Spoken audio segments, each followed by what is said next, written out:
Hello friends, welcome to my YouTube channel anaesthesia talks for all.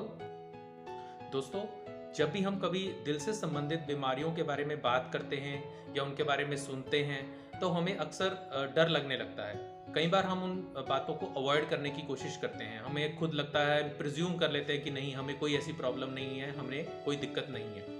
क्योंकि हमें शायद ये हमारे अंदर डर बैठा होता है कि अगर हम डॉक्टर के पास जाएंगे और अगर हमें कोई हार्ट संबंधित, दिल से संबंधित कोई बीमारी पता लग गई तो फिर तो हमारे जीने का कोई मतलब ही नहीं रहेगा। इस तरह की बातें हमारे पास, हमारे दिमाग में आने लगती हैं और हम चेकअप ही नहीं करवाते। लेकिन आज मैं जिस टॉपिक के बारे में बात करूंगा या जिस टेस्ट के बारे में बात करूंगा वो बड़ा कॉमनली किया जाता है। उसको बोलते हैं इकोकार्डियोग्राफी। ये कार्डियोलॉजिस्ट द्वारा, जो हार्ट से रिलेटेड डॉक्टर होते हैं कार्डियोलॉजिस्ट, उनके द्वारा किया जाता है और ये बहुत ही एक सिंपल टेस्ट है।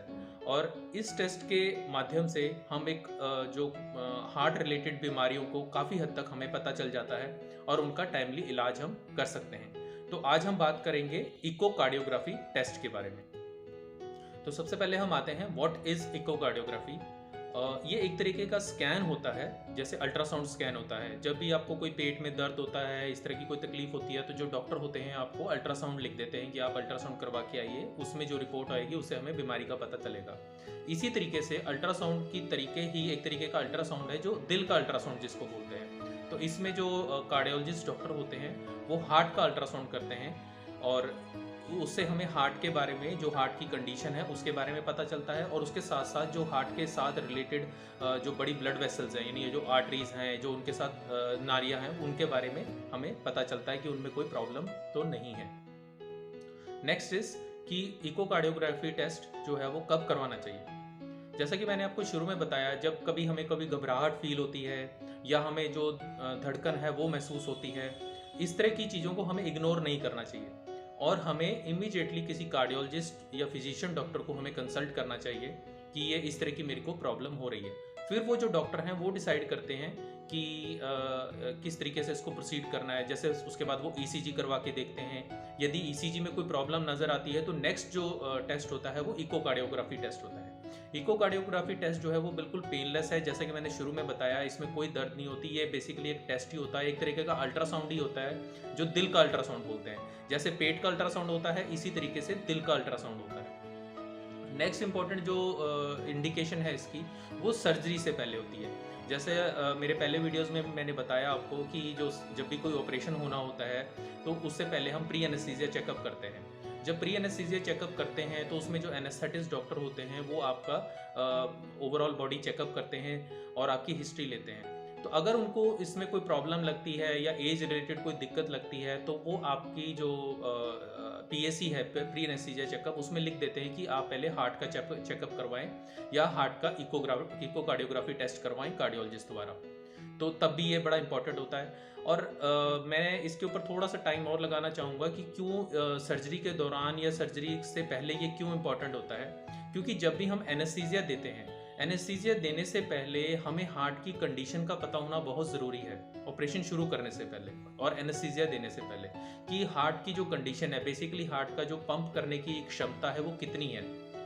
वो आगे आएगा कि उसको इजेक्शन फ्रैक्शन बोलते हैं। तो वो हमें पता होना ज़रूरी है, खासकर ऐसे पेशेंट में जिसको पहले हार्ट अटैक हो चुका हो या जिसकी एज अराउंड अबव 60 है। ऐसे पेशेंट्स में विद टाइम हार्ट की जो मसल्स होती हैं वो कमज़ोर हो जाती हैं और उसके साथ हमें ये पता होना ज़रूरी होता है कि हार्ट का जो फंक्शन है वो कितना काम कर रहा है। अगर नॉर्मल काम कर रहा है तो ठीक है, अगर कोई दिक्कत है तो फिर उसको उस तरीके से मैनेज किया जाता है। यदि हमें हार्ट की कंडीशन पता नहीं होगी ऑपरेशन से पहले या एनेस्थीसिया देने से पहले, तो फिर ऑपरेशन के दौरान या बाद में दिक्कतें आने के चांसेस जो हैं वो बढ़ जाते हैं।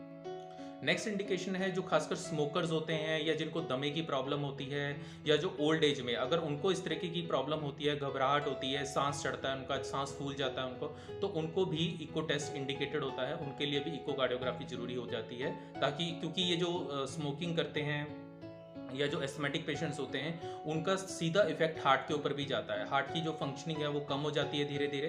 तो वो हम इकोकार्डियोग्राफी से पता कर सकते हैं कि हार्ट का किस तरीके का फंक्शन चल रहा है। नेक्स्ट आते हैं कि इसका प्रोसीजर किस तरीके से किया जाता है। जो इकोकार्डियोग्राफी है, इसमें पेशेंट को डायरेक्टली पहले लेटाया जाता है, सुपाइन पोजीशन में सीधे लेटाया जाता है। उसके बाद उसके लेफ्ट साइड में, यानी जो हार्ट वाली साइड में, उसके थोड़ी जेली अप्लाई की जाती है और उसको बोला जाता है कि आप लेफ्ट साइड करवट दिलवा के लेट जाएं। उसके बाद जो कार्डियोलॉजिस्ट डॉक्टर होते हैं वो जो अल्ट्रासाउंड या जो इकोकार्डियोग्राफी मशीन होती है उससे जो अल्ट्रासाउंड जो प्रोब होती है उसको लगाते हैं, और वो सारी जो पिक्चर है वो बेसिकली, जैसे कि आप यहाँ पे भी मैं आपको पिक्चर में दिखा पा रहा हूँ, तो वो सारी वेव्स जो हैं वो सारी उस मशीन के ऊपर आ जाती हैं और उससे सारे जो हार्ट का फंक्शन है वो डिफरेंट लेवल्स पे हमें पता लगता रहता है। तो जैसा कि आप देखें कि इसमें आपको कोई इंजेक्शन नहीं लगाया जाता, कोई सुई नहीं लगाई जाती, ये बिल्कुल पेनलेस टेस्ट होता है और इसमें कोई प्रॉब्लम नहीं आती है। नेक्स्ट हम आ जाते हैं टाइप्स ऑफ इकोकार्डियोग्राफी टेस्ट। ये कुछ आपको थोड़ा आइडिया होना चाहिए इनके बारे में, मैं इनकी डिटेल में बहुत ज़्यादा नहीं जाऊँगा। बेसिकली हम एक ओवरव्यू ले रहे हैं कि इकोकार्डियोग्राफी टेस्ट क्या होता है, तो उसके क्या क्या टाइप्स होते हैं। सबसे पहले जो होता है ट्रांसथोरेसिक इकोकार्डियोग्राफी, ये जो रूटीन में सबसे ज़्यादा कॉमनली यही वाला किया जाता है। इसको 2D इकोग्राफी टेस्ट भी किया जाता बोलते हैं। जो ट्रांसथोरेसिक मतलब बाहर से ही इसको चेक किया जाता है। नेक्स्ट होता है ट्रांस इसोफेजियल, उसके अंदर जो प्रोब होती है वो हमारे मुंह के अंदर से डाले जाते हैं। वो यूजली रूटीन में नहीं किया जाता, वो कुछ उसकी इंडिकेशंस होती हैं। नेक्स्ट होता है स्ट्रेस इकोकार्डियोग्राफी, ये भी बड़ा इंपॉर्टेंट है। स्ट्रेस इकोकार्डियोग्राफी एक तरीके का ट्रांसथोरेसिक वाला ही जो 2D इको है उसी का ही पार्ट है, लेकिन इसमें क्या होता है कि इसमें पेशेंट को हम कुछ इंजेक्शन देते हैं या उसको कुछ काम या वर्क करने को बोलते हैं। जैसे कि आप ट्रेडमिल पे चल रहे हैं, जैसे पिक्चर में भी देख पा रहे होंगे कि उस पर चलते हैं और उसके साथ मोनीटर्स अटैच कर दिए जाते हैं, ECG अटैच कर दी जाती है। तो उसके की स्ट्रेस में जब पेशेंट होता है तब उसका हार्ट किस तरीके से फंक्शन करता है, उसको बोलते हैं स्ट्रेस इकोकार्डियोग्राफी। मतलब ड्यूरिंग स्ट्रेस, जब स्ट्रेस का मतलब है कि जब आप कोई काम कर रहे हैं, हैवी वर्क कर रहे हैं, जैसे रन कर रहे हैं, तो उसमें हार्ट की जो फंक्शनिंग है वो किस तरीके से कर रही है, उस समय जो इको करते हैं उसको स्ट्रेस इकोकार्डियोग्राफी बोलते हैं। ये भी काफ़ी इंपॉर्टेंट टेस्ट होता है और काफ़ी रूटीनली किया जाता है। नेक्स्ट होता है फीटल इकोकार्डियोग्राफी।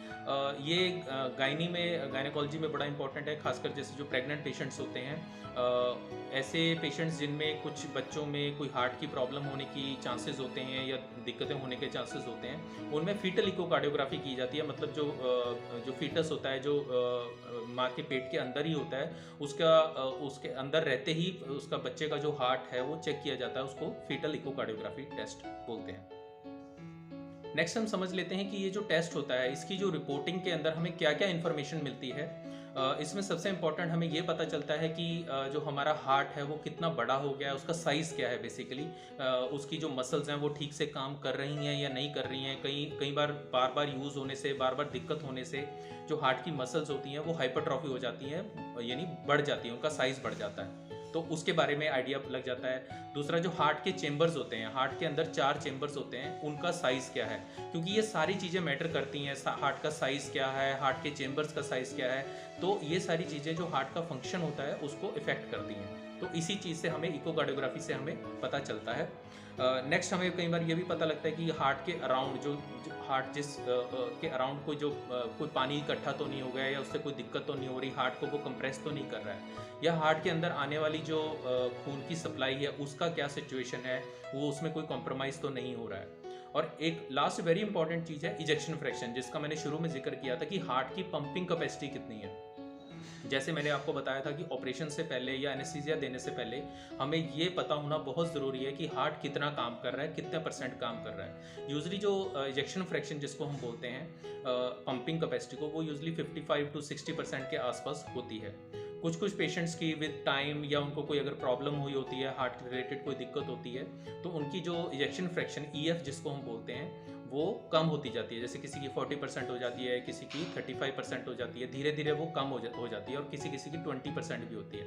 और बहुत सारे ऐसे कुछ पेशेंट्स होते हैं जिनको जो हार्ट की मसल रिलेटेड प्रॉब्लम होती है, जैसे डायलेटेड कार्डियोमायोपैथी होती है, तो वो ये सब चीज़ें हम इकोकार्डियोग्राफी से बहुत अच्छे से डिटेक्ट कर पाते हैं। और उस हिसाब से फिर जब हमें इकोकार्डियोग्राफी की रिपोर्ट पता चल गई और हमें इजेक्शन फ्रैक्शन का पता चल गया, उस हिसाब से फिर हम एनेस्थीसिया और सर्जरी को हम आगे प्रोसीड कर सकते हैं। उस हिसाब से हम मेजर्स ले सकते हैं कि हमें किन किन बातों का, हार्ट रिलेटेड जो है वो किन किन बातों का ध्यान रखना पड़ेगा, और क्या क्या चीज़ें हमें, क्या क्या मेडिसिन हमें अवॉइड करनी है। नेक्स्ट है कि बहुत सारे लोग जो हैं वो हार्ट का जब नाम सुनते हैं कि हार्ट का टेस्ट होगा उससे ही डर जाते हैं। वो कहते हैं कि नहीं, हमने चेकअप नहीं कराना। जैसे कि मैंने शुरू में भी बात की, बहुत ज़्यादा फोबिया हो जाता है। लेकिन जैसा मैंने आपको सारा प्रोसीजर एक्सप्लेन किया, इसमें कोई इंजेक्शन नहीं लगता, कोई इसमें दर्द नहीं होता, पेनलेस है बिल्कुल। और बिल्कुल सिंपल प्रोसीजर है, सेफ प्रोसीजर है। मैं आपको ये एडवाइस करूँगा कि जो भी व्यक्ति खासकर अबव 40 ईयर्स ऑफ एज हैं, यदि उनको कोई भी प्रॉब्लम होती है, थोड़ी सी भी सांस रिलेटेड दिक्कत होती है या उनको कभी घबराहट होती है, आपको वॉलंटरली अपने आप से, बिना चाहे डॉक्टर कोई एडवाइस करे ना करे, आपको खुद कार्डियोलॉजिस्ट के पास जाके अपना इकोकार्डियोग्राफी टेस्ट करवाना चाहिए और रेगुलर इकोकार्डियोग्राफी टेस्ट करवाने चाहिए, ताकि आपको अपने हार्ट की कंडीशन पता लगती रहे, एज कम्पेयर टू सडनली कोई दिक्कत हो जाए और उसके बाद आप जब डॉक्टर इकोकार्डियोग्राफी करें और फिर वो चीज़ें मैनेज ना हो पाए। तो खासकर ओल्ड एज में तो जाके आपको डेफिनेटली जो इकोकार्डियोग्राफी टेस्ट है वो करवा लेना चाहिए। और ये ऑलमोस्ट हर जगह पे जो कार्डियोलॉजिस्ट अवेलेबल हैं या इवन कई बार जो फिजिशियंस हैं जिन्होंने कुछ फेलोशिप की होती है कार्डियोलॉजी में, वो भी इसको बड़े रूटीनली प्रोसीजर कर रहे हैं। इसमें कोई ऐसा दिक्कत नहीं आती, तो इसमें कोई पैनिक करने वाली बात नहीं है। हाँ, जो स्ट्रेस इकोकार्डियोग्राफी टेस्ट है उसमें थोड़ा सा विजिलेंट होने की ज़रूरत है, वो भी कार्डियोलॉजिस्ट को, क्योंकि वो आपको एक थोड़ा सा जैसे रन करवा रहे हैं, स्ट्रेस इंड्यूस कर रहे हैं उसमें, तो वो कार्डियोलॉजिस्ट के पास वो सारी मेडिसिन होती हैं, यदि अगर कोई दिक्कत होती है तो उसको मैनेज कर लिया जाता है। लेकिन जो रूटीन में टेस्ट करते हैं हम 2D इको कार्डियोग्राफी जो बोलते हैं, उसमें ऐसा कोई प्रॉब्लम नहीं होती। वो एक अल्ट्रासाउंड होता है, दिल का अल्ट्रासाउंड होता है और उसमें कोई ऐसी दिक्कत नहीं आती। आप खुद वॉलंटरली उसको करवा सकते हैं बिना कोई प्रॉब्लम के।